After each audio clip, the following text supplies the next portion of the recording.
Bonjour à tous mes amis. Je sais que ça fait longtemps que j'ai pas eu l'occasion de faire des vidéos parce que je suis en train de survoler un peu toutes les possibilités, toutes les portes ouvertes pour essayer de comprendre ce monde de fou dans lequel on s'est engouffré. Et vu tout ce qui se passe pour l'instant en France, je me suis dit je vais préparer une petite vidéo pour donner en tout cas une piste de compréhension par rapport à ce qui se passe et par rapport à tout ce mélange de haine que je vois un peu partout et qui n'est absolument pas salvateur pour notre monde, pour notre humanité et pour ce qu'on veut voir pour le futur de nos enfants. Ces derniers mois, j'ai été fort occupée parce que j'ai quitté mon école de danse. Enfin, j'ai décidé que j'allais me lancer dans mes propres séminaires et donc j'ai beaucoup travaillé pour préparer une salle de séminaire chez moi et en même temps j'ai préparé mon premier séminaire et d'ailleurs mon deuxième aussi qui est presque fini et c'est vraiment en lien avec tout ce qui se passe dans le monde et avec quelque part le jeu de cartes que l'on possède à la naissance et qui fait que on n'a pas forcément conscience de tous les atouts de qui on est vraiment en tant qu'humain.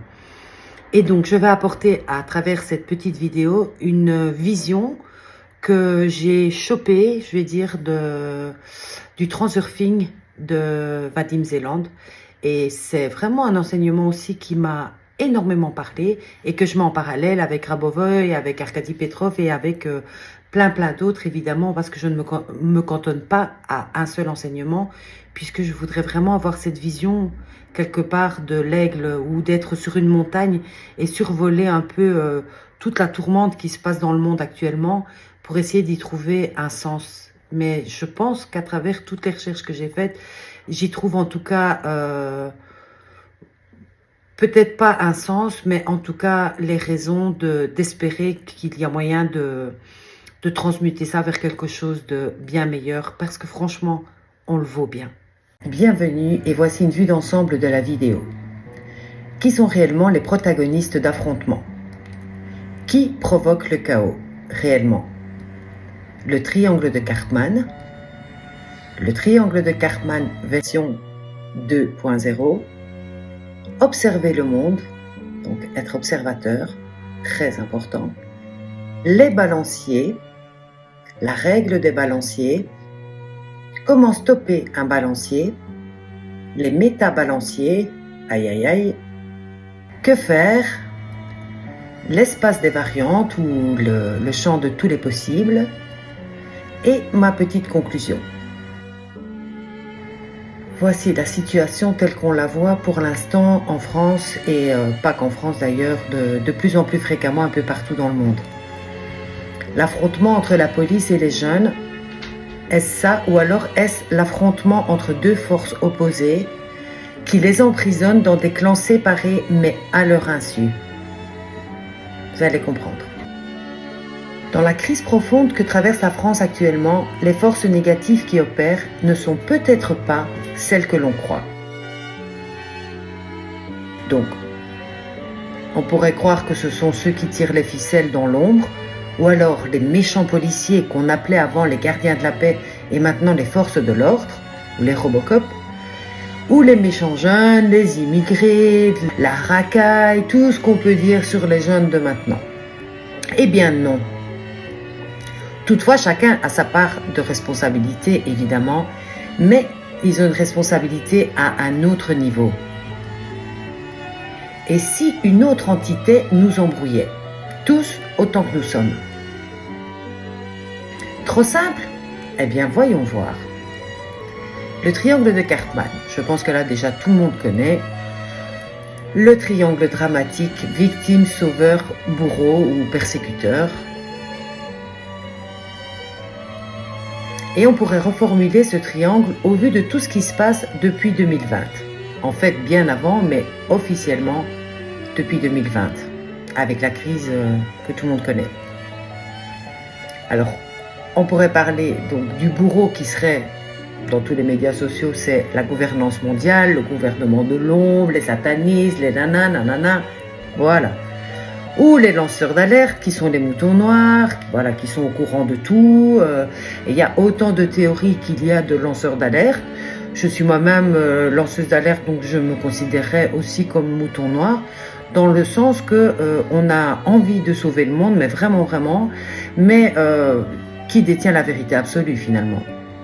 Et puis, il y a le peuple endormi, qu'on pourra appeler les moutons blancs, que nous, lanceurs d'alerte, avons très bien pu être il n'y a pas si longtemps que ça. Donc, on voit donc la gouvernance mondiale, le sauveur Superman et le peuple endormi.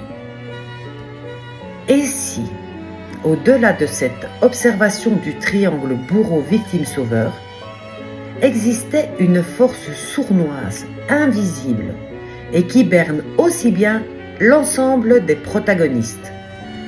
Donc, la gouvernance mondiale, les sauveurs et les victimes. Et il s'agit, d'après Vadim Zeland, des balanciers. Voici donc une piste de compréhension avec le transurfing, qui est vraiment exceptionnel. Franchement, j'ai adoré. J'ai lu tous les livres, j'ai regardé toutes les conférences. Alors, je retiens quelques points importants qui sont en lien avec les affrontements qui se passent actuellement en France. Donc, c'est une piste de compréhension. Observer le monde. Pour les physiciens quantiques, la réalité se manifeste en conformité avec la conception que nous nous faisons d'elle a priori. Et donc, l'observateur ne percevra du monde que le reflet de ce qu'il porte lui-même dans sa propre conscience. On ne voit que ce que l'on est prêt à voir. Par conséquent, par sa propre conscience, l'observateur modifie la manifestation du monde dans lequel il vit. Dans ce sens, il existe autant de réalités que d'observateurs sur cette planète, car c'est l'acte d'observer qui crée la manifestation de notre réalité. Ça, vous pouvez regarder des vidéos sur la physique quantique, même les vidéos pour les nuls, parce que c'est très très bien expliqué et c'est pas trop compliqué. Nous pouvons en déduire que chaque être humain vit dans son propre monde, tout en projetant son image dans le monde de tous les autres. Du coup, serait-il possible que nous ayons des préjugés par habitude, donc un peu comme un système de croyances, sans remise en question de nos propres croyances? Se peut-il que nous soyons si enfermés dans nos certitudes, dans nos points de vue sur telle ou telle situation, que nous ayons abandonné, sans même le savoir, l'idée que tout peut changer, si l'on s'en donne la peine. Et s'il existait une force invisible qui formate notre esprit à réagir à la manière d'un métronome, en résonance avec un champ invisible contraire à ce que notre âme voudrait? Une bonne question, ça. Ce qui m'a vraiment aidé en fait en lisant les 5 bouquins de Vadim Zeland sur le transurfing, c'est, hormis toutes les clés qu'il donne, c'est le système de balancier. Et ce système de balancier, en fait, ça a été comme une évidence en fait, et ça permet vraiment de dépasser tous les préjugés, tous les clichés, et d'apporter vraiment une piste de compréhension incroyable, parce que ça permet de dépasser vraiment les clichés des gentils et des méchants, et ça montre qu'en fait on peut créer sans le savoir une entité extérieure à nous qui nous empêche d'être nous-mêmes et qui nous fait faire des choses que seul on n'aurait jamais fait. Alors, qu'est-ce qu'un balancier?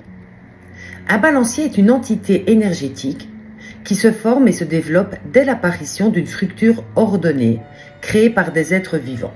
En général, à partir de 2 personnes qui veulent créer quelque chose, un petit club sportif ou n'importe quoi, on commence déjà à créer un balancier. De quoi est-il question?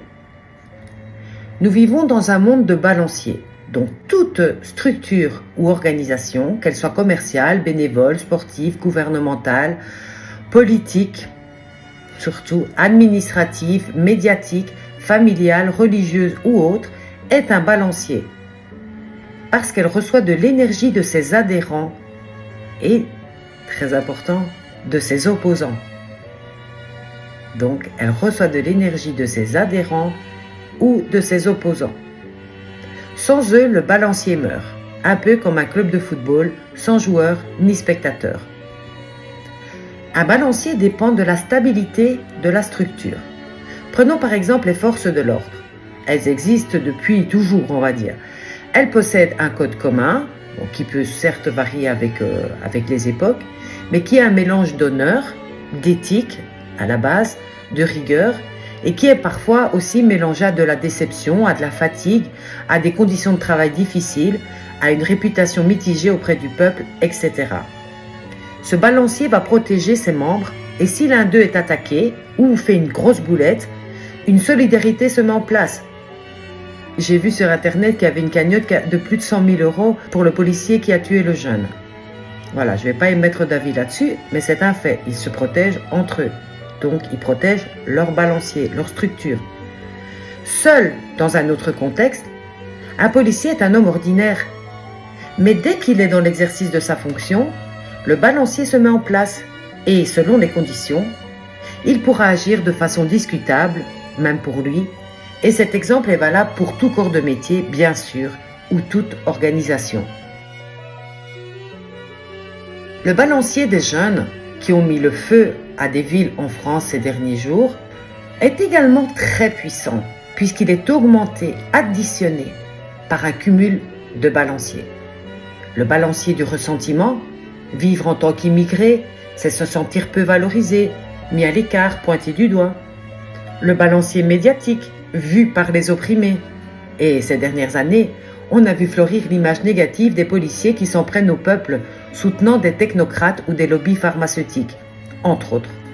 Le balancier religieux, qui est parmi ceux les plus redoutables, car il divise le plus les hommes. Et quand ce cocktail de balancier reçoit une mèche allumée, la mort d'un jeune homme dans ce cas précis, eh bien ça pète, c'est inévitable, et ça fait des dégâts. No comment.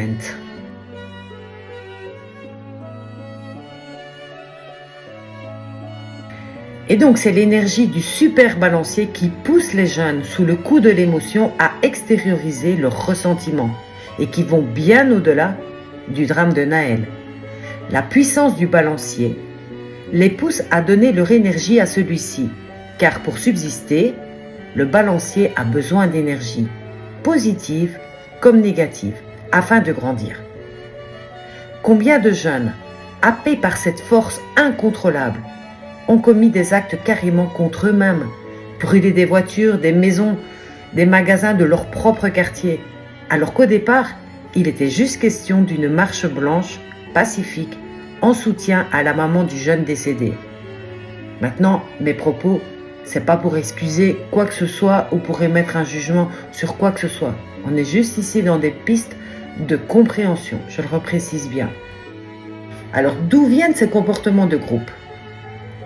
Donc, dans la théorie du transurfing, il ne s'agit pas d'une lutte entre les bons et les mauvais, les gentils et les méchants, mais plutôt du fait de notre consentement, je répète, de notre consentement à la dépossession de notre pouvoir personnel, qui est enrôlé dans un système qui finit par agir tout seul, en roue libre, tant qu'on l'alimente d'une manière ou d'une autre. Un balancier peut être positif, bien évidemment, si les pensées du groupe qui l'ont créé sont constructives. Mais hélas, bien souvent, on voit plus de guerre entre balanciers qu'une potentielle coopération. L'agressivité du monde où l'on se bouffe les uns les autres est un produit des balanciers. Ceux-ci forcent les êtres vivants à devenir des éléments de la structure selon ce principe. Alors Coco, si tu veux bien vivre, tu fais comme moi. Et les êtres humains sont aussi portés à se réunir en groupe d'intérêt. C'est humain, l'humain est un animal social, on ne pourra pas l'empêcher.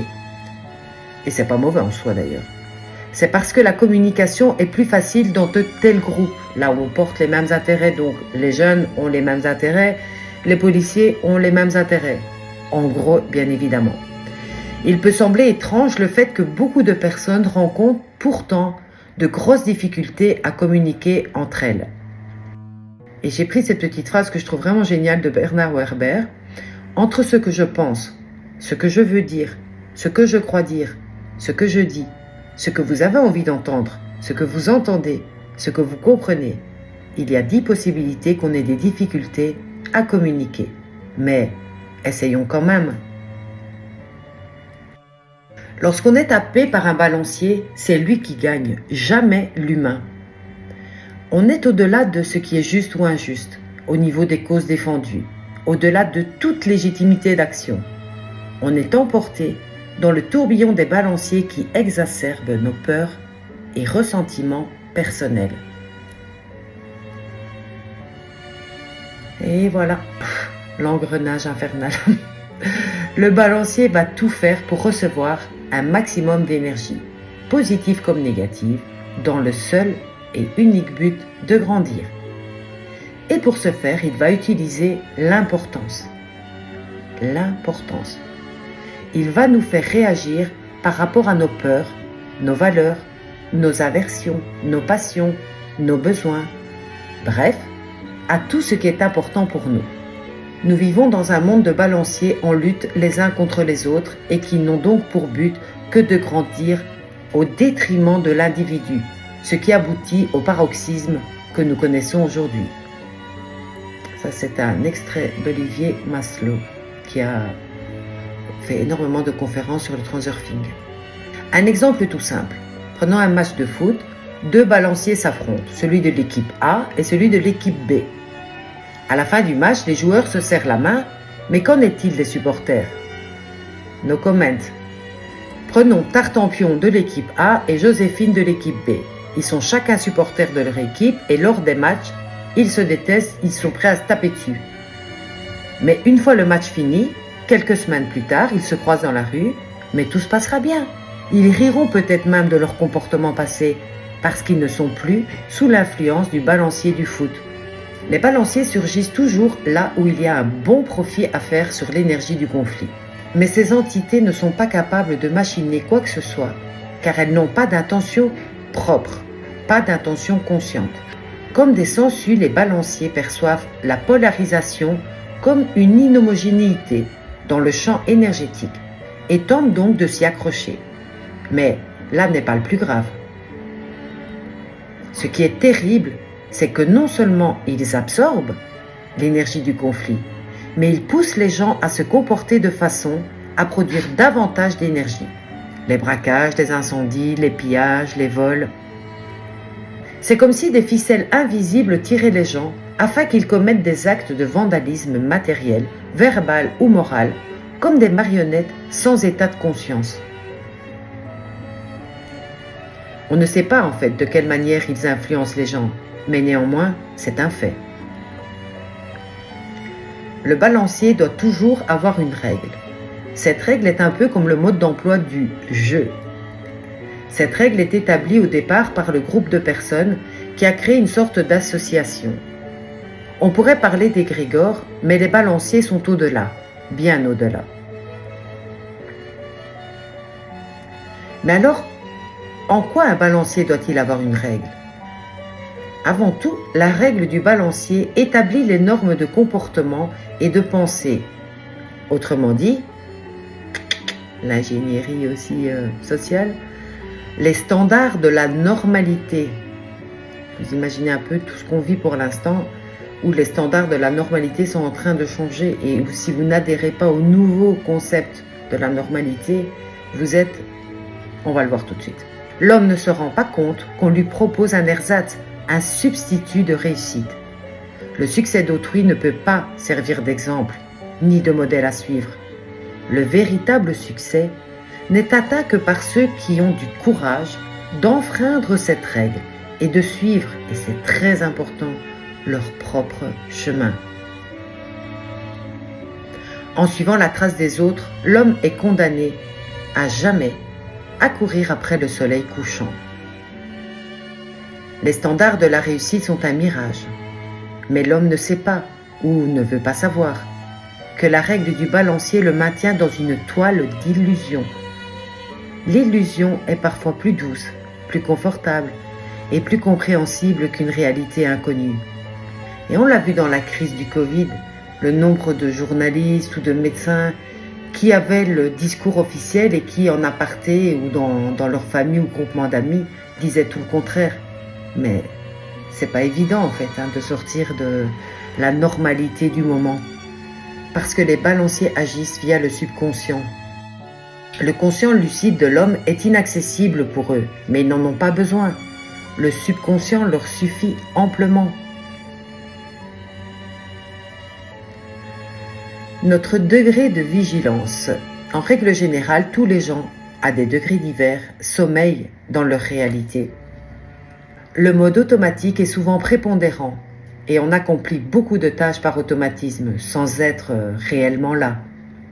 Chez soi ou dans une foule, le niveau de conscience est relativement bas. Par contre, lorsque vous faites une soirée avec des amis proches avec lesquels vous discutez, vraiment les yeux dans les yeux, eh bien au contraire, la conscience est beaucoup plus active et s'occupe de l'autocontrôle, donc de votre propre gestion de la réalité. Lors d'un grand rassemblement, nos actions sont souvent en étroite relation, en corrélation, avec les impulsions de la masse, par exemple à un concert. Il ne faut dès lors pas s'étonner de la situation actuelle, car l'appel à la violence est le même que l'appel à chanter et à lever les bras lors de concerts. On suit une impulsion qui nous dépasse. Et les conséquences, évidemment, entre les deux situations ne sont pas comparables. C'est juste un exemple. Alors, dans notre société, on cherche toujours un coupable. Alors, est-ce les policiers? L'acte de violence qui a été commis est en soi inexcusable. Mais voyons, les policiers, sous un angle théorique, on va dire, donc ils ont une certaine idéologie, ils ont un certain ras-le-bol, un besoin de justice, ils ont des préjugés, ils sont souvent dépassés. Ils ne sont pas les seuls, je prends juste un exemple. Il y a une certaine forme de démotivation, ils ont un besoin de reconnaissance, ils ont un esprit d'équipe, ils ont une soumission et une obéissance à une autorité technocratique. Le peuple, qu'il soit immigré ou pas, il est en quête de sens. Il a un avenir hypothéqué, que ce soit par le réchauffement, le pseudo-réchauffement climatique, que ce soit par les perspectives de métier, que ce soit par rapport à plein de choses. L'avenir semble hypothéqué. En tout cas, c'est la vision que beaucoup de gens ont pour l'instant. Ils ont des besoins non satisfaits. Ils ont une perte de foi en l'avenir, une colère, des frustrations, aussi des préjugés. Et ils ont une soumission à des idéaux culturels et religieux. Et les revendications sont légitimes de part et d'autre. Capacité, tous les deux, de violence due à un trop-plein de frustration. Et le tout exacerbé par les balanciers qui se servent de cela pour induire des passages à l'acte regrettables d'un côté comme de l'autre. Et les réseaux sociaux, avec les prises de position, amplifient la force de ces balanciers. Mais encore plus grave, il existe, par la force des choses, maintenant des méta-balanciers. Ce système technogénique, méta-balancier ou encore matrice qui nous gouverne de plus en plus, a pour seule règle le profit à tout prix. Quand les gens se retrouvent dans un champ informatif commun, créé par différents moyens de communication de masse, ils se retrouvent sous l'autorité du système. On l'a bien vu en 2020, je le répète. Ce n'est donc plus l'homme qui dirige le système, mais lui le système qui contrôle entièrement l'homme et le soumet à lui. Dès 2012, Vadim Zeland semble perdre confiance en l'avenir, car la biosphère Terre est remplacée par une technosphère, où la place de l'humain est subordonnée à une position de rentabilité pour le système. Il parle alors de métabalanciers, bien plus puissants encore que les balanciers. Ne voit-on pas le monde se gangréner avec l'intelligence artificielle qui, d'ici peu, rendra plein de métiers humains caducs? Ne voit-on pas les valeurs s'inverser? Et si on rajoute à cela des conflits non résolus, un embrouillage des consciences avec la diffusion non-stop d'infos ciblées selon affinité sur les réseaux sociaux, eh bien on en arrive à une escalade de violence qui touche les humains, les animaux et la nature. Quel triste constat d'ailleurs. Mais est-ce réellement ce monde que nous voulons? En réalité, le progrès devrait donner des fruits utiles à l'homme. Mais ça, c'est obsolète. Le progrès s'avance maintenant dans une direction avantageuse pour le système technogène en tant que structure qui se développe de façon indépendante.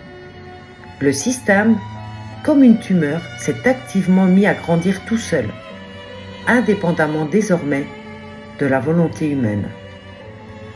Tout indique que ce processus est libéré de tout contrôle. Quand la civilisation s'est engagée sur la voie technogénétique de développement, des lois qui auparavant n'avaient pas cours ont commencé leur mise en œuvre. Et désormais, l'action de ces lois conduit au fait que la technosphère se faufile de façon décidée dans la matrice. La matrice est une sorte de conglomérat, un système où l'homme est réduit au rôle de pile, alimentant ce système, et ce qui est en cause n'est même pas en soi la technique dont l'homme s'entoure. Quand les gens se retrouvent dans un champ commun d'information, créé par différents moyens d'information de masse, eh bien ils se trouvent pris, comme dans la toile d'araignée, dans le pouvoir du système.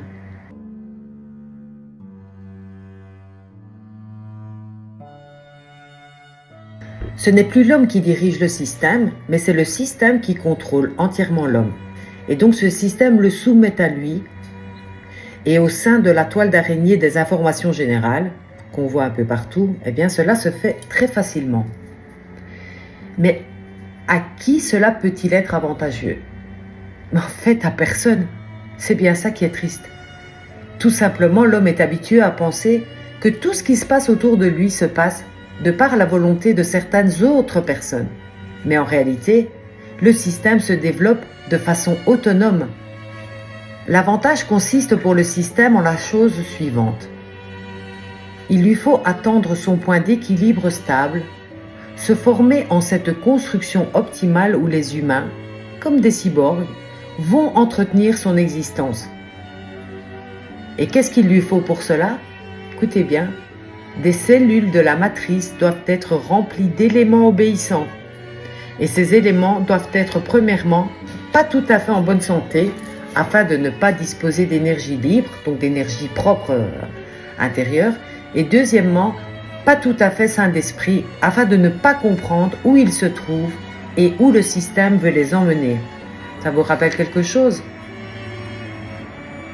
Vous comprenez l'urgence de sortir de tout ça? Vadim Zeland dit que penser que tout ce qui arrive est à cause d'élites maléfiques, c'est juste une distraction en fait, de la part du système pour continuer à se diviser entre nous, humains, au profit du métabalancier. Comprenez-vous l'importance de cela? Et la deadline urgente de s'unir tous entre humains. Les gens exerçant le pouvoir sont les marionnettes du système. Les gens exerçant le pouvoir sont les marionnettes du système, encore bien plus que ses membres lambda, nous. Le système tire directement par défi les premiers, tandis que pour les seconds, c'est de façon détournée, par l'intermédiaire de la publicité, des faux objectifs, de la désinformation et autres balivernes que les premiers leur balancent. Mais que faire? Eh bien tout d'abord, sortir de la somnolence dans laquelle nous sommes plongés, en prenant conscience de ce que l'on fait, même dans les tâches les plus banales de la vie.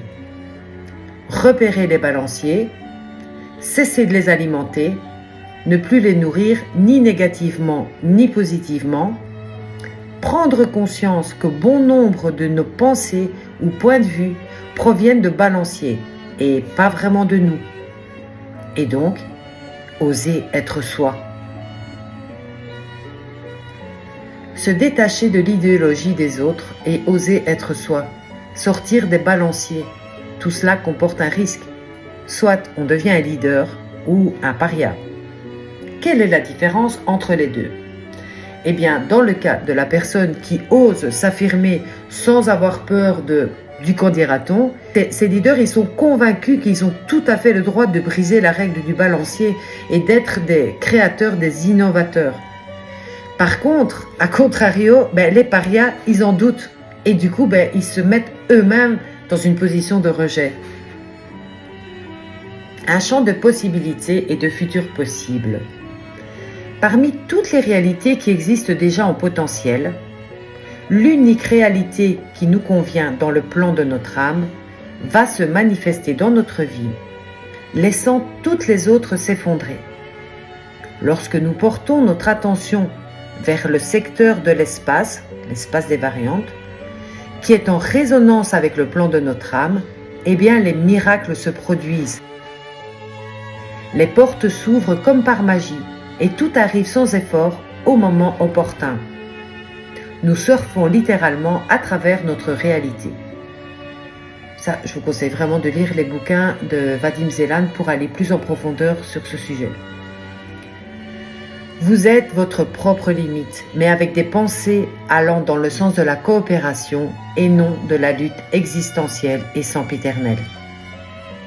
Lorsque vous luttez, vous essayez de pousser votre réalisation dans l'espace des variantes. Mais lorsque vous choisissez, c'est l'espace des variantes, donc c'est comme votre futur désirable qui arrive là où vous êtes. Donc c'est l'espace des variantes qui bouge dans votre direction. Et il est temps de choisir ce qui est bon pour vous, dans la sérénité de votre voix intérieure. Moi, personnellement, je reste positive.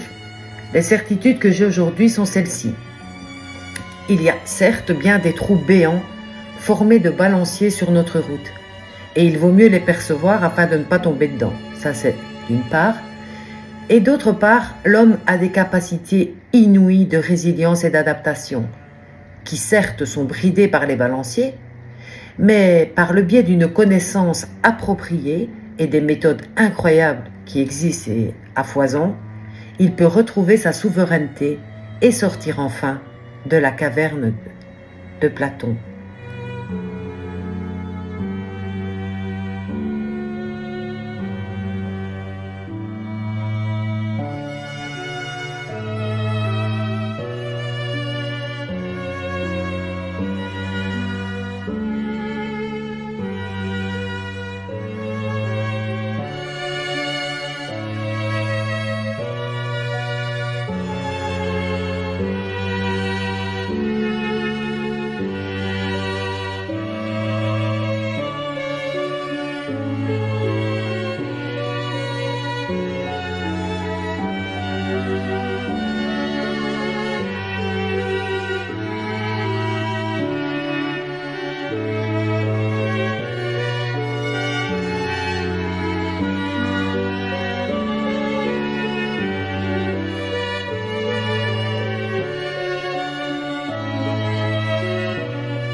Je ne dis pas non plus que tout va être résolu par miracle.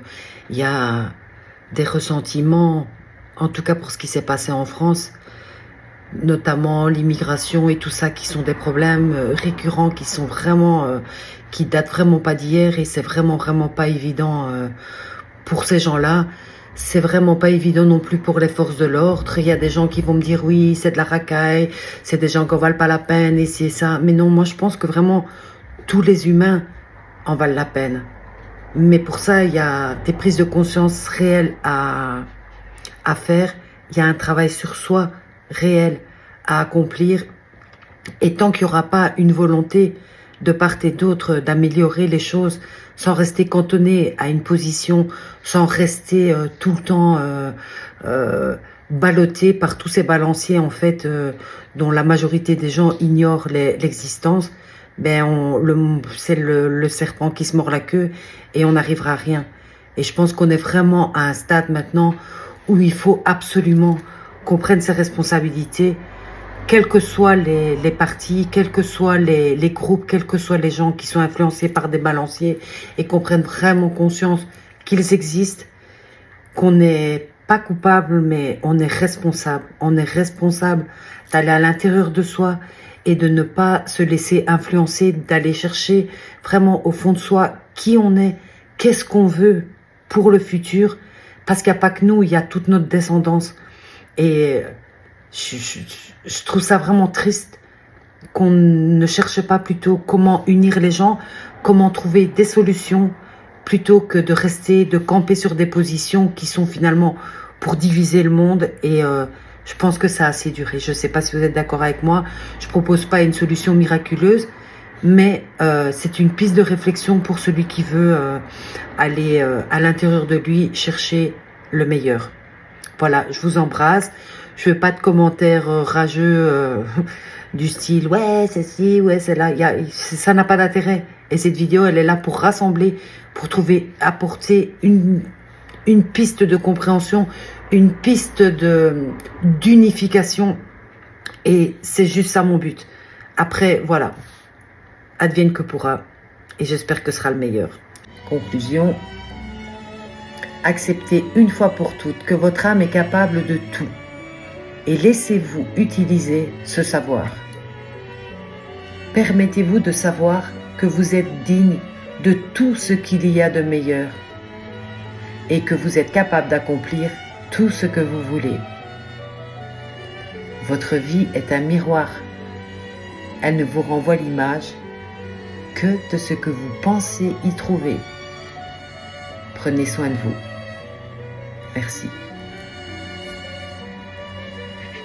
Dans cette courte vidéo, bien entendu, il n'y a pas l'étendue de tout ce qu'il y a dans les 5 bouquins de Transurfing de Vadim Zeland, parce qu'il y a tellement de choses qui sont fabuleuses dedans, notamment les intentions internes, les intentions externes, le threading, vraiment bien insister sur le fait d'être observateur, les balanciers, c'est une petite partie de cet enseignement, donc je ne veux pas le réduire juste à des balanciers. Voilà, je vous embrasse.